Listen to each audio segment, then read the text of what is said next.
গিয়েছিলাম 2018 সালে, আর গিয়েছি সৌদি আরব। সেখানে খুব নির্যাতন হয়।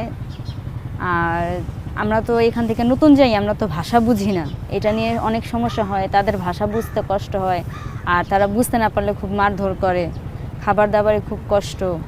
এরপরে যেটা হয় আর কি, যেটা আমরা বলি যৌন হয়রানি, টাচিং করা, এগুলো ওইখানে খুব বেশি হয়, খুব ডিস্টার্ব করে মেয়েদের। শুরু হয় ভাষা দিয়ে, শেষটা হয় খুব খারাপ কিছু দিয়ে।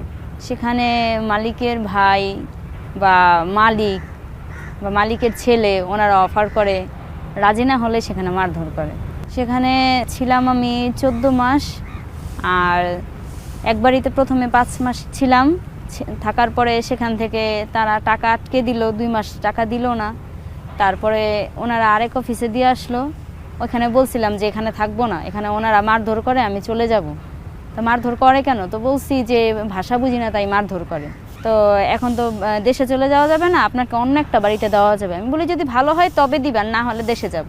পরে এই আরেকটা বাড়িতে দিল, সেখানে একই সমস্যা। সেখানে তখন একটু একটু ভাষা বুঝি, কিন্তু সেখানে খাবার দাবারে খুব কষ্ট ছিল। আর মালিকের যে ছেলে, সে খুব খারাপ ছিল, খুবই ডিস্টার্ব করতো।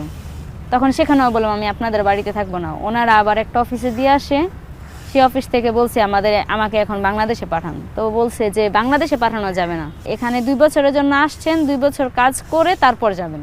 এখন এই 2 বছর আপনার এই যে 8 মাস চলে গেল, এই 8 মাস এখন আর ধরতে পারবেন না, ওই 2 বছর আবার নতুন করে কাজ করতে হবে। তো বলছি না, আমার দেশেই যেতে হবে, আমি থাকবো না। কারণ এই যে আমাকে মারধর করলো, এরপরে এই যে হাত পা কাটা, এইগুলা নিয়ে আমি কিভাবে কি করব। পরে ওনারা বলে না, কোনোভাবেই সম্ভব না, যেতে হবে। কাজে যাইতে না চান তবে এমনভাবে মারধর করা হবে যে আর বাংলাদেশে ফেরত চলে যেতে পারবেন না। তো 2 রাত ছিলাম, 1 দিন ছিলাম।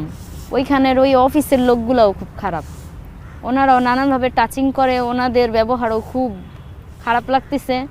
পরে কোনো উপায় না পেয়ে 3 তলা বিল্ডিং ছিল, জানালা থেকে ঝাঁপ দেওয়া আমার। তখন আমার মেরুদণ্ডের হাড় ভেঙে যায়, তারপরে পাড় ভেঙে যায়, খুব খারাপ অবস্থায় ছিলাম। ওইখান থেকে যারা পড়ে থাকা দেখছে তারা হসপিটালে পাঠায়। সেই হসপিটালে শুনলাম যে আমি আর কখনো সোজা হয়ে দাঁড়াতে পারবো না।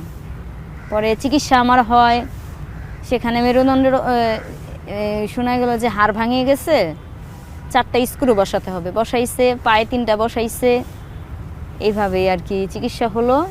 এরপরে চলে গেলাম এম্বাসিতে 2 মাস থাকার পর হাসপাতালে। এম্বাসিতে গিয়ে আরও কি শুনি যে আসছেন কেন, কাজ তো করতেই হবে, আপনাকে ঝাঁপ দিতে কে বলছে? ঝাঁপ যখন দিছেন তখন মারা গেলেন না কেন? এখানে আসলে এরকম কাজ করতেই হবে, আপনাদের বলে আনছে না, চুক্তিপত্রে সাইন করছেন না? এগুলা বলে সেখানে আরও নানানভাবে গালাগাল করে আমাকে এম্বাসিতে পাঠাইলো। সেখানে আমি 4 মাস ছিলাম। এরপর আমার দেশে ফেরত আসা। আর আসার আগে বলে আসতে হয়েছে যে আমার মালিকের কাছে কোনো টাকা পাই না, অথচ আমি 5 মাসের বেতন সেখানে রেখে চলে আসি।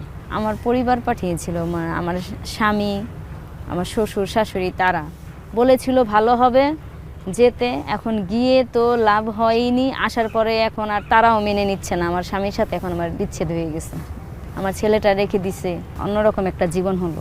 যদিও যেতে চাইনি, তারাই জোর করে পাঠিয়েছে। এখন আসছি পর তারা মেনে নিচ্ছে না। এরকম বউ নিয়ে সংসার করা যায় না। বিদেশ ফেরত খুব নানানভাবে খুব বাজে মন্তব্য শুনতে হয়, এখনও সমাজে চলাফেরা করা যাচ্ছে না। সরকারের কাছে আমরা যেটা চাই, আমাদের একটু সম্মান, যেটা হারিয়ে গেছে, এখন ফেরত পাচ্ছি না, বা আমরা এখন কিছু করে খাবো। এখন তো আমি কোথাও একটা কাজে লাগলে আমি তো 12-13 ঘন্টা ডিউটি করতে পারবো না, সেটা তো সম্ভব না। যদি একটু কিছু করে খাওয়ার মতো কিছু একটা করে দিত আর কি, একটু চলার মতো, একটু বাঁচার মতো একটা কিছু হলেই হতো। এখন তো কিছুই করা যাচ্ছে না। এই টিউশন পড়িয়ে আর কয় টাকা পাই, এই আর কি। না হচ্ছে মেডিসিন খরচ, ডাক্তার বলে দিছে মাস 3 পর পর একটু চেক আপ করতে, সেটাও পারছি না। ডাক্তারের ভিজিটই অনেক টাকা, সেগুলা দিব কিভাবে?